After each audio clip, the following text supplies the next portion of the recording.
राम कथा वचनों की कथा है महाराज। इस कथा में और कुछ है ही नहीं। उसने उसको वचन किया, उसने उसको वचन किया। महाराज दशरथ जी ने केकई जी को कर दिया, फिर राम जी ने उनको कर दिया, राम जी ने लखन महाराज राम जी ने सीता जी को कर दिया, भरत जी श्री राम जी ने भरत जी को कर दिया, सुग्रीव को कर दिया। सब जगह वचनों का ही है। पूरी राम कथा वचनों की कथा है। Commitment, life is all about commitment. Ram का सबसे पहला जीवन है आपके अंदर कमिटमेंट कितना है।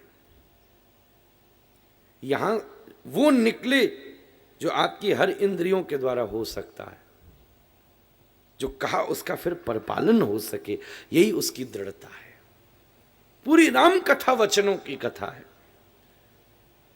आप एक वचन दीजिए अगर मुझे कुछ देना चाहते हो। शत्रुघ्न जी ने हाथ जोड़ते हुए कहा, भाभी मैं अनंत वचन दे सकता हूं, आप वचन तो बहुत छोटी सी चीज है, आप आज्ञा करें मैं दास क्या कहूं।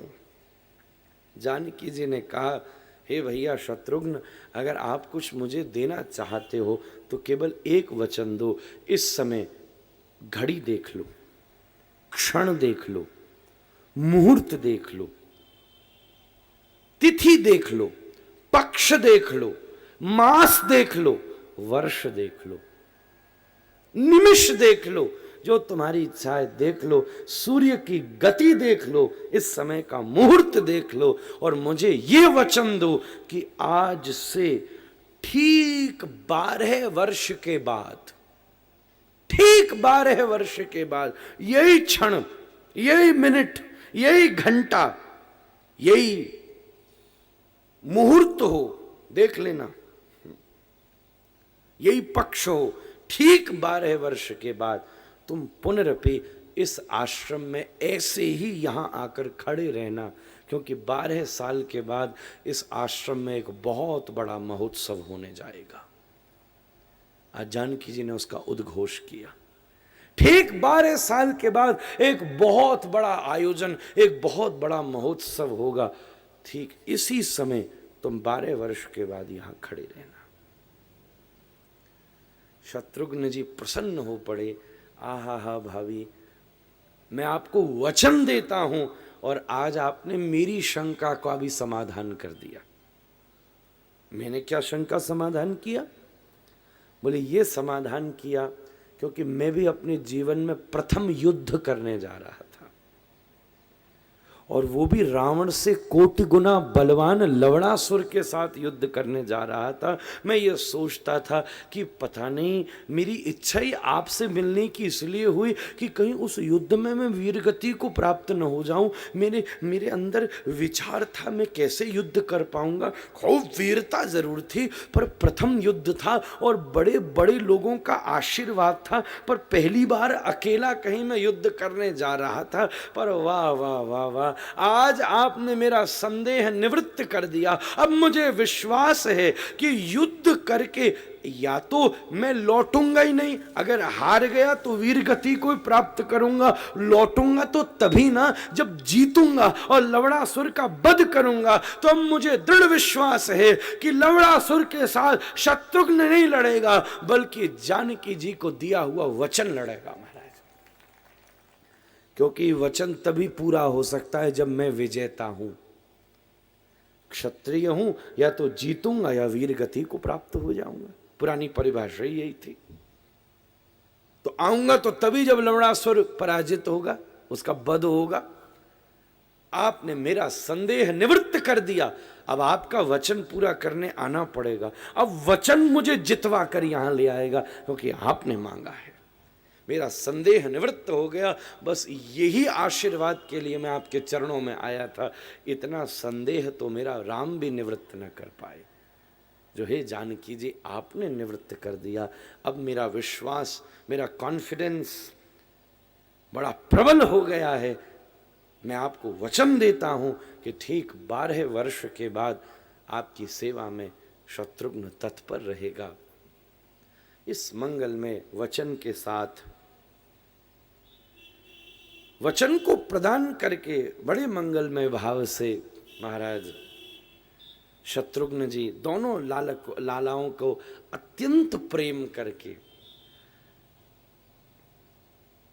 उनका बारंबार दिग्दर्शन करके, हृदय से लगा के, कपोलों पर चुम्बन करते हुए, उनकी रूप माधुरी का दर्शन करते हुए, लब में छुपी सिया को और कुश में छुपे रघुनाथ का अत्यंत आनंद दर्शन करते हुए महाराज वहां से मथुरा के लिए शत्रुघ्न जी पधारे हैं। आश्रम में लव और कुश का पोषण हो रहा है। श्री वाल्मीकि जी ने बड़े होने के नाते लव कुश की पूरी सुरक्षा और जिम्मेदारियों को संभाला है। उनके उपस्थित होने वाले समस्त संस्कारों को पूरा किया है। हमारे यहाँ संस्कार नाम का एक बहुत बड़ा विज्ञान है। संस्कार, संस्कृति, ये दो चीजें हैं, इसको थोड़ा अंतर समझ लें। संस्कृति क्या है? जो अनंत वर्षों से चली आ रही है और जो एक परिवार पालन करे, और जब परिवार उसका पालन करता है उसका जो प्रभाव है वो संस्कार है। दोनों का अंतर ये है। संस्कृति और सभ्यता ये लगभग एक से शब्द हैं। एक स्थान पर रहने वाले लोगों की जो परंपरा है वो संस्कृति है, और जब परिवार उसका पालन करता है उसके द्वारा जो निकल करके आता है या जिसको बालक ग्रहण करता है वो संस्कार है। इन दोनों में जोड़ी है। जैसी संस्कृति होगी वैसा संस्कार होगा। पाश्चात्य संस्कृति होगी तो पाश्चात्य संस्कार होगा।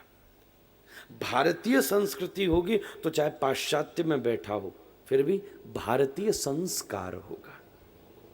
अपने आप पता चल जाएगा उसके अंदर त्याग कितना है, उसके अंदर समर्पण कितना है। संस्कृति का मतलब कर्म करने की पद्धतियां नहीं है, इस पर आप जरा विचार करें। संस्कृति का मतलब कर्म करने की पद्धति नहीं है। संस्कृति एक दर्शन का शब्द है, कर्मकांड का शब्द नहीं है। इसको ऐसा करो क्यों? क्योंकि हमारी संस्कृति है ना, ये नहीं लिखा कहीं। करने करूंगे तो कुछ भी शुरू हो जाता है। और राजस्थान में एक यज्ञ होता है, वहां क्या हुआ कि वो पिता बैठकर एक यज्ञ कर रहा था। करते करते प्रसाद भोग सब जो यज्ञ नारायण को लगना था रखा था। छोटा 10 साल का बच्चा भी पास में बैठा था। तो क्या हुआ, वो एक बिल्ली आई। अब वो बिल्ली आकर प्रसाद पर मुंह मारने लगी। अब बार बार भगाते, बार बार आ जाती, तंग करती। अब पिता ने सोचा मैं उठकर बिल्ली को घर से बाहर छोड़ आऊं। तो पंडित जी बोले नहीं, बीच अनुष्ठान में उठना नहीं है, पूरा करो। तो क्या करे, तो पास में एक टोकरी रखी थी, तो टोकरी उठाकर, डलिया जिसको कहते हैं, वो डलिया उठा के बिल्ली के ऊपर धर दी, उसको उसमें दबा दिया कि यज्ञ पूरा होगा तब छोड़ आऊंगा। चलो कोई बात नहीं। अब उसके 10-12 साल के बच्चा ने उसको बड़ा एब्जॉर्व किया इस बात को। अब जब 40 साल के बाद उसने यज्ञ किया तो पंडित जी ने तैयारी करी। उसने देखा पंडित जी इसमें तो कोई कमी है। बोले क्या कमी है? 1 घंटा सोचता रहा। फिर याद, मुझे अच्छे से याद आया, आज से 30 साल पहले जब मेरे पिता ने यज्ञ किया था तो एक डला के नीचे एक बिल्ली को दबाया था, तुमने तो दबाया नहीं। उसने कहा भाई कौन से शास्त्र में लिखा है? बोले हमारे यहाँ की संस्कृति है। अब नई संस्कृति शुरू हो गई कि भाई डल्ला के नीचे बिल्ली दबाओ। पहले आ गई थी, अब वो जंगल में ढूंढने जाते हैं, बिल्ली को लेकर आओ, दबाओ। अश्वमेध यज्ञ तो सुना था, बिडाल मेघ यज्ञ पहले ही शुरू हुआ, ढूंढ के लाके दबाओ। तो ये कर्मकांड का विषय संस्कृति नहीं है। संस्कृति क्या? दर्शन। आप इसको ऐसे करते हो, ये मेरी संस्कृति है, ये करोगे तो अभिमान का जन्म होगा। जब अभिमान का जन्म होगा तो संस्कृतियों में टकराव आकर खड़ा होगा, फिर भारत बटेगा। इसीलिए तो बटा है, इसीलिए बढ़ता आया। आर्यावर्त की कितनी बृहद व्याख्याएं थी शास्त्र में, देखो ये हो गया, क्या पता और छोटा होता चला जाए। मेरी प्रार्थना है कभी ना हो। नए नए राज्यों का जन्म हो रहा है। धीरे धीरे कम राज्य थे और राज्यों का जन्म हो रहा है, अब धीरे धीरे और बड़े होंगे, और भी हो सकते हैं आगे। कर्म करने की पद्धति का नाम संस्कृति, ये कहना अनुचित रहेगा। उसके पीछे का जो दर्शन है वो संस्कृति है। भारतीय संस्कृति क्या है? सम्मान, बड़ों को सम्मान, ये संस्कृति है। संस्कृति ये नहीं कि हमारे यहां ऐसे सम्मान होता है, संस्कृति ये नहीं कि आपके यहां ऐसे सम्मान होता है, संस्कृति ये नहीं कि आपके यहां ऐसे सम्मान होता है, संस्कृति ऐसे नहीं कि केवल कमर झुका के होता है ना।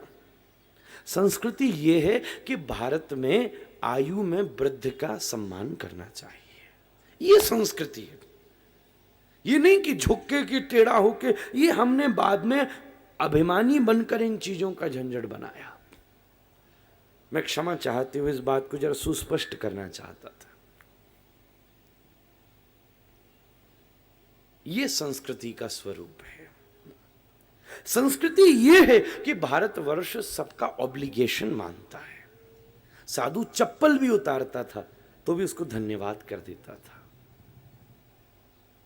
नदी हमें जल देती है तो हम मां मानकर उसको प्रणाम करते हैं। जिससे हमारा पोषण होता है हमने उसको मां का स्तर प्रदान कर दिया। ये सम्मान देना भारतीय संस्कृति है।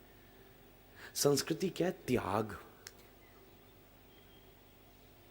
कैसे प्रमाणित हो? जब स्वामी विवेकानंद सबसे पहली बार विदेश यात्रा पर जा रहे थे तब अपनी गुरु माता को प्रणाम करने गए। गुरु माता बैठी हुई रसोई की तैयारी कर रही थी। उन्होंने कहा कि माँ, मैं कल जा रहा हूँ विदेश, आप मुझे अनंत आशीर्वाद प्रदान करें। भारतीयता का विस्तार करने जा रहा हूँ, भारतीय अध्यात्म का प्रकाश करने जा रहा हूँ। माँ ने कुछ नहीं सुना। माँ बोली, एक काम करना, जरा रसोई से चाकू ले आना। 1 मिनट को तो विवेकानंद चौंके कि मैं आशीर्वाद मांग रहा हूँ, माँ चाकू मंगा रही है। पर कहा चलो कोई बात नहीं, कोई बात होगी। स्वामी जी गए और रसोई से चाकू लेकर आए और गुरु माँ को प्रदान किया। पर जब वो चाकू देने लगे ना, तो जो चाकू का पैना हिस्सा होता है ना, जहाँ से कटता है, स्टील वाला, लोहे वाला, उसको तो स्वामी जी ने पकड़ लिया और जहाँ लकड़ी का कब्जा लगा होता है ना, वो माँ की तरफ आगे कर दिया। लो माँ, पकड़ करके माँ प्रसन्न हुई। कहा बहुत मैं आशीर्वाद देती हूँ, खूब तू भारतीयता को स्थापित करे। पर स्वामी जी ने पूछा, माँ मुझे ऐसा लगा कि आपने कोई परीक्षा ली मेरी, आप क्या कहना चाहती थी? मैं आशीर्वाद मांग रहा था, आपने मुझे रसोई में भेजा, आप क्या चाहती थी? जरा इस भेद को खोलें। माँ ने कहा, मैं ये देखना चाहती थी कि भारतीय का विस्तार करने वाला विवेकानंद कितना भारतीय है। क्या मतलब? कैसे प्रमाणित हुआ? बोले भारतीय वो है जो खुद असुविधा उठा सकता है पर दूसरे को सुविधा दे दे। पैनापन तूने पकड़ लिया, असुरक्षा तूने संभाल ली और सुरक्षा मुझे दे दी। जो हिस्सा हाथ काट सकता था वो तूने पकड़ लिया और जहां सुविधा थी वो तूने मुझे प्रदान कर दी। इस प्रकार का त्याग भारत। अब भैया वो कैसे होगा? ये इसमें फिर भेद आके खड़ा होता है कि हम यूं प्रणाम करते हैं, कि हम थोड़ा सिर झुकाते हैं, कि हम कमर झुकाते हैं, कि हम पूरे ही झुकते हैं, कि हम भैया लाल वाला फूल चढ़ाते हैं, कि हम पीला वाला फूल चढ़ाते हैं, कि हमारे यहाँ ऐसे दूध चढ़ता है, कि हमारे यहाँ वैसे दूध। ये कर्मकांड का नाम संस्कृति नहीं है, ये अलग समस्या है। भारत ने यह कहा भैया बहन की सुरक्षा करो। अब आप चाहे कल वाली द्वितीया में उसको कमिटेड करो, चाहे दीपावली वाले आने वाली द्वितीया पर, यम द्वितीया पर उसको कमिटेड करो, चाहे रक्षाबंधन पे करो, ये आपकी समस्या है। अब हम ये कहें कि मध्य प्रदेशीय परंपरा में होली के बाद वाली द्वितीया पे होता है, उत्तर भारतीय परंपरा में यम द्वितीया पर होता है और राजपूतों वाली पद्धति में रक्षाबंधन पर होता है, तो वो सब उसकी प्रस्तुति का माध्यम है, वो परंपरा की बात है। संस्कृति और परंपरा का ये थोड़ा सा अंतर है। वो वहाँ की राज्यीय परंपरा है, उसका सम्मान भी जरूरी है, पर ये भारत को बांटेगी। तो परंपरा का पालन हो तो, पर संस्कृति एक अलग विषय है। आपके द्वारा चाहे कल वाली द्वितीया पर, चाहे यम द्वितीया पर, दिवाली के जो बाद में आती है, चाहे दिवाली से पहले आने वाले रक्षाबंधन, किसी भी माध्यम से परिवार के बालकों के भीतर, परिवार में इस बात का स्थापन होना चाहिए कि भैया बहन की हमें सुरक्षा करनी है, ये संस्कृति है। और जब हम उसका पालन करेंगे तो वो संस्कार बनकर बालकों में आएगा। इस बात के भेद को समझ लीजिए। आज लव और कुश संस्कृति को भी समझ रहे हैं और संस्कार को भी प्राप्त कर रहे हैं। खूब शास्त्राध्ययन और खूब शस्त्राध्ययन, वाल्मीकि जी दोनों विषयों में पारंगत कर रहे हैं, क्योंकि ये ऋषि हैं। किसी विषय के पारंगत को ऋषि कहा जाता है। जो कम शब्दों में ज्यादा कहता है उसको मुनि कहा जाता है। जो आचरण का अच्छा है उसको महात्मा कहा जाता है। और खास 500 वर्ष से साधुओं के साथ महाराज शब्द का प्रयोग हुआ है। उसका मूलभूत कारण गौड़िया और बल्लव संप्रदाय का इतिहास है। महाराज शब्द का निर्माण हमारी और इनके घरानों ने किया। महाराज शब्द पुराना राजर्षियों का, राजाओं का शब्द है, पर पुष्टि संप्रदाय और गौड़िया संप्रदाय में महाराज शब्द को प्रमुख किया गया।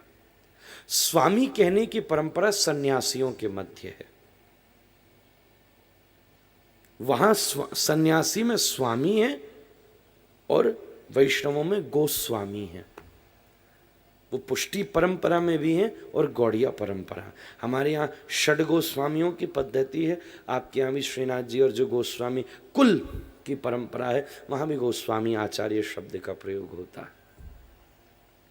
आचार्य कहा जाता है कि एक विशिष्ट जो षड दर्शन है वेद के, उसका अगर कोई आचार्य है तो मैं आचार्य क्यों हूं? क्योंकि वेद के अचिंत भेदाभेद दर्शन का को अपने साथ लिए फिरता हूं, उसकी झंडा लिए फिरता हूं। ये जो है ये उसका झंडा है। कुल के आचार्य क्यों हैं? क्योंकि वो शुद्धाद्वैत का झंडा लिए फिरते हैं, इसलिए हम लोग आचार्य हैं। एक संस्कृत की पद्धति में आचार्य अलग है, वो एमए वाला आचार्य है। एक वैष्णवाचार्य परंपरा, इसलिए आजकल तो वो मिक्स हो गया, जिसकी जो इच्छा वो लिखा जा रहा है।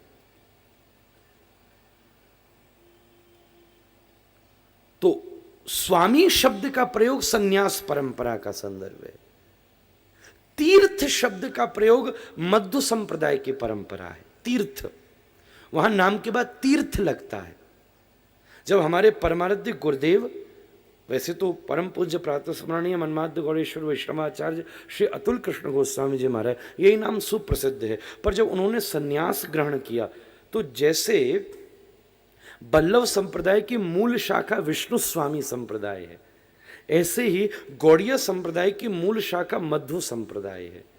तो मध्व संप्रदाय से सन्यास लिया। सन्यास हमारे यहाँ परंपरा नहीं है, उनका विशेष भाव था, इसलिए उन्होंने सन्यास लिया। तो उनका नाम हो गया श्री चैतन्य कृष्णाश्रय तीर्थ जी महाराज।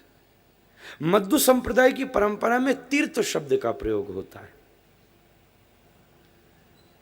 निम्बार्क संप्रदाय की परंपरा में शरण और चरण शब्द का प्रयोग होता है। शरण शब्द है तो निम्बार्क संप्रदाय की परंपरा है। फलानी शरण जी, फलानी चरण जी, वह ठाकुर जी के चरणारविंदता की प्रति जीवों का इतिहास रहा है, उनका दर्शन ऐसा है।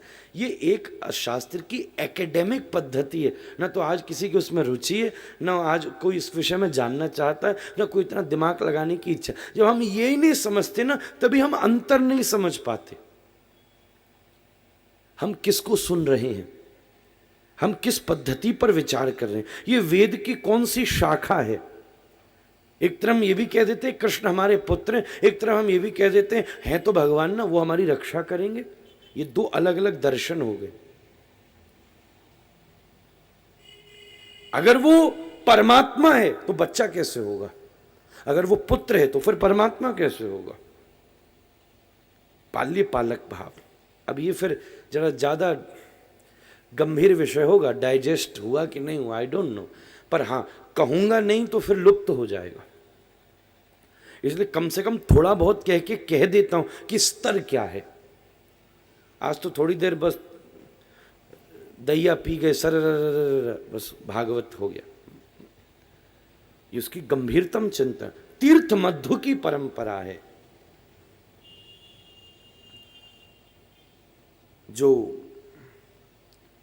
अद्वैत संप्रदाय की कुछ शाखा हैं, वहां सरस्वती शब्द का प्रयोग होता है। स्वामी विशिष्ट स्वामी की जो परंपरा है वो अद्वैत परंपरा का विश्लेषण है, पर वहां सरस्वती शब्द का प्रयोग होता है। परम पूज्य प्रातस्मरणीय अखंडानंद सरस्वती जी महाराज, वो वहां की पद्धति में सरस्वती शब्द का प्रयोग है। निम्बार्क संप्रदाय में शरण शब्द का प्रयोग है। बल्लभ संप्रदाय में कुल में तो गोस्वामी आदि शब्दों का प्रयोग होता है। परिकर का मुझे थोड़ा सा कम ज्ञान है कि जो बल्लभ परिकर बनता है उसका क्या नामकरण किया जाता है। दास, अच्छा तो फिर हाँ एक ही बात है, वही दासानुदासो भवितास्मि भूय, वो दोनों तरफ की एक ही बात है। फिर हाँ, आपके यहाँ हमारे यहाँ दोनों यहाँ गोस्वामी शब्द आचार्यों के लिए प्रयुक्त होता है, आचार्य और गोस्वामी, और परिकर के लिए दास शब्द का ही प्रयोग होता है। जब 3 प्रकार की दीक्षा होती है, सबसे पहले महामंत्र दीक्षा हो के कंठी दी तो स्वीकृति हो गई, इंगेजमेंट। उसके बाद गुरु मंत्र ब्रह्म संबंध जो आपके यहाँ कहा, हमारे यहाँ उसको गुरु दीक्षा शब्द का प्रयोग किया गया। वो ब्रह्म संबंध गुरु दीक्षा, जिसमें गोपाल मंत्र गोपाल मंत्र को प्रदत्त किया गया, मतलब शादी हो गई। पर शादी होने का मतलब फिर ये थोड़ी ना है कि प्रेम भी हो गया। 2 थिंग, शादी और प्रेम, इसमें फर्क है। आपको बंबई जाना था, आपने निर्णय किया बंबई जाऊंगा घूमने, आपने ये भी निर्णय किया टिकट कटा लो, पर इसका मतलब बंबई पहुंच गए, बैठना भी तो पड़ेगा। तो तीसरी दीक्षा होती है स्वरूप दीक्षा, जहां आपको आपके वास्तविक स्वरूप का प्रबोध कराया जाता है। वो भी हमारे और आपके यहां बिल्कुल एक सा है। पद आपके यहां का ही है, व्याख्या हमारे यहां, पड़ी रहूं कुंजन के कोने श्याम राधिका गाऊं। परमानंद स्वामी बल्लभ संप्रदाय का गीत है और व्याख्या हमारे यहां उपलब्ध है। ये दोनों की संगोष्ठी है। जो केवल अंतर पड़ता है वो ये अंतर पड़ता है, यहां अचिंत भेदाभेद है, वहां शुद्ध द्वैत है, बस, और कोई अंतर नहीं। वो अंतर भी मामूली सा है, ऊपर ऊपर तो फर्क भी नहीं पड़ता। ये परंपराओं के अनंत भेद हैं महाराज। अद्वैत संप्रदाय का सरस, कोई अद्वैत संप्रदाय का आ रहा हो तो वहां स्वामी जी शब्द का प्रयोग होगा, सन्यासी के लिए स्वामी शब्द का प्रयोग होगा। कोई वैष्णव कुलीय परंपरा का होगा तो महाराज श्री शब्द का प्रयोग किया जाएगा। कोई बहुत फिर कुछ विशेष महापुरुष है तो मुनि शब्द हालांकि वैदिक है, पर जैन ने उसको मुख्यता से ले लिया, पर हमारे यहाँ ही मुनि शब्द है। सुखदेव जी को मुनि कहा गया है, व्यास मुनि, उनकी एक जो परंपरा है वो मुनि है, सूत मुनि है, शौनकादि मुनि है, शौनकादियों तक मुनियों का प्रयोग हुआ है, जो कम शब्दों में ज्यादा बोलते। भागवत का पहला श्लोक है महामुनि कृते, व्यास जी मुनि है, सुखदेव जी मुनि है, कम शब्दों में ज्यादा बोलते हैं। फिर ऋषियों की परंपरा है, इस प्रकार बड़ा भारी अंतर है। जो विश्वामित्र हैं वो क्या है, ऋषि हैं, ब्रह्मर्षि। जो ऋषि मतलब एक क्षत्रिय धर्म के पारंगत हैं, इसलिए क्षत्रियों के राजा हैं। एक क्षत्रिय को क्या धर्म करना चाहिए, क्या कर्म करना चाहिए, सूर्यवंश की क्या निहित परंपराएं हैं, इसलिए महाराज दशरथ का मार्गदर्शन करते। वेद के अत्यंत पारंगत हैं ऋषि, इसलिए हैं। ब्रह्म मतलब वेद, तो ब्रह्मर्षि, ब्रह्म का मतलब वेद शब्द का प्रयोग भी है। ब्रह्मर्षि, वेद के ऋषि हैं, इसलिए ब्रह्मर्षि हैं। तो जो मंगलमय भाव से प्रयोग किया गया है वाल्मीकि जी के लिए, ये भी ऋषि हैं, और ऋषि होने के साथ साथ कवि हैं, और पूर्ण रूप से क्षत्रिय धर्म विवेचनात्मक हैं। स्वामी सरस्वती तीर्थ शरण गोस्वामी, ये बाद की जब संप्रदाय स्थापित हुई हैं विशेष 2000 साल से, तब इन शब्दों का प्रयोग है। पूर्व में ऋषि मुनि इन शब्दों का प्रयोग है। एक एकेडमिक पद्धति है, थोड़ा जानकारी दी, अब काम में आए आए ना आए ना आए। वैसे हमें ज्यादा दखलन नहीं देनी चाहिए, जिसका जैसा सम्मान होता है वैसा करो, पर थोड़ी इस प्रकार का जब हमारा उद्बोधन होता है ना, तो जो आदमी पारंगत है वो इसी से समझता है कि सुनने वाला कितना गहरा बैठा है, कितना गहरा बैठा है, उसके अंदर कितनी गंभीरता है। अब श्रोता गंभीर होगा तो वक्ता को अपने आप गंभीर होना पड़ेगा। अगर वो गंभीर नहीं है तो भाग खड़ा होगा। मैं तो जरूर कहता हूं, किसी भी नए वक्ता को बुलाओ तो निमंत्रण देते समय 5-6 श्लोक उसको सुना दो भागवत के, शुद्ध बिल्कुल गा कर। तो या तो फिर वो तैयारी करके आएगा, पढ़ू के आएगा, और नहीं आया तो भाग खड़ा होगा, बोले भैया आप व्यस्त हूं मैं। मालूम है जब प्रश्न को बीज कहा गया है, ब्रह्म सूत्र में पहला सूत्र जिज्ञासा का सूत्र, इसलिए वो बीज है। अथा तो ब्रह्म जिज्ञासा, नारद भक्ति सूत्र में कहा अथा तो भक्ति जिज्ञासा में। जब तक जिज्ञासा का बीज नहीं होगा तब तक व्याख्या कैसे करेंगे हम। अब आपने खूब व्याख्या करके पूछ रहा दुकान कैसे चलेगी मेरी, तो फिर मैं क्या सुनाऊं। मुझे पता होता तो फिर मैं काय को फिटियावरा घूम रहा होता। एक गंभीर जिज्ञासा एक गंभीर विवेचना को अपने आप जन्म देती है। तो ऋषित्व एक विषय है, गोस्वामित्व एक विषय है, स्वामित्व एक विषय है, तीर्थत्व एक विषय है, शरण एक विषय है। ये सब इनके अपने अपने दर्शन है, और जब आप इन सबको जानते हो ना तो अपने आप पता चलता है क्या क्या क्या स्थिति है, आदमी कितना गहरा है। बड़ा गंभीरतम विवेचन है। अथर्व ये कवि भी हैं, ये संगीत विज्ञान के विशिष्ट भी हैं, वेद के अत्यंत पारंगत भी हैं, नीति विज्ञान के भी विशिष्ट आचरणीय महापुरुष हैं, शस्त्र ज्ञान पारंगत भी हैं, शास्त्र ज्ञान पारंगत भी हैं। तो धीरे धीरे धीरे धीरे बालक बड़े हो रहे हैं और वाल्मीकि जी का अत्यंत संरक्षण इनको प्राप्त है। तंत्र को इन्होंने प्रदान किया है। तंत्र एक विज्ञान का ही मतलब है, तंत्र तांत्रिकता से उसका मतलब नहीं है। तंत्र एक अलग विषय है, तांत्रिकता एक अलग विषय है। तांत्रिकता तमोगुणी एक विषय की स्थिति है, तंत्र तो वेद के भीतर भी वर्णित है। अथर्ववेद में बड़ा भारी तंत्र है।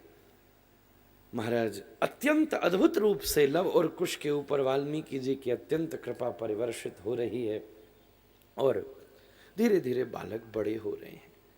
श्री जानकी जी बालकों के संरक्षण में अपने अत्यंत समय को व्यतीत कर रहे हैं। रघुनाथ अत्यंत बिरहातुर होकर राज्य का अनुपालन कर रहे हैं। बालकों को अत्यंत संरक्षण प्राप्त है। धीरे धीरे धीरे धीरे बालक बड़े होते हुए आज 12 वर्ष के हो गए और श्री वाल्मीकि जी ने आश्रम में एक उद्घोष किया कि अब तक जो मैं जानता था वो सब संकल्प भूत करके मैंने इन दोनों को प्रदान कर दिया है। दोनों को प्रदान कर दिया है। महाराज दोनों शिष्यों ने खड़े होकर, जिनकी तीक्ष्ण बुद्धि थी, एक लाइन बोलते वाल्मीकि जी तुरंत पकड़ लेते थे, वो प्रणिपात किया, माता को प्रणाम किया। माँ ने आज्ञा दी कि गुरुदेव से निवेदन करो कि इस अत्यंत शिक्षा को देने के कृपा करके क्या गुरु दक्षिणा वो चाहते हैं, क्या गुरु दक्षिणा वो चाहते हैं। दोनों शिष्यों ने जाकर हाथ जोड़कर निवेदन किया, हे महर्षि, हम इस अनंत शिक्षा जो आपने प्रदान करी उसके ऋण से कभी उऋण नहीं हो सकते, परंतु फिर भी कृतज्ञता ज्ञापन स्वरूप हम आपके चरणों में क्या गुरु दक्षिणा प्रदान करें। तो वाल्मीकि जी ने प्रसन्न होते हुए कहा कि मैं गुरु दक्षिणा में ये चाहता हूँ कि जो मैंने तुम्हें पढ़ाया है वो तुम मुझे सुनाओ।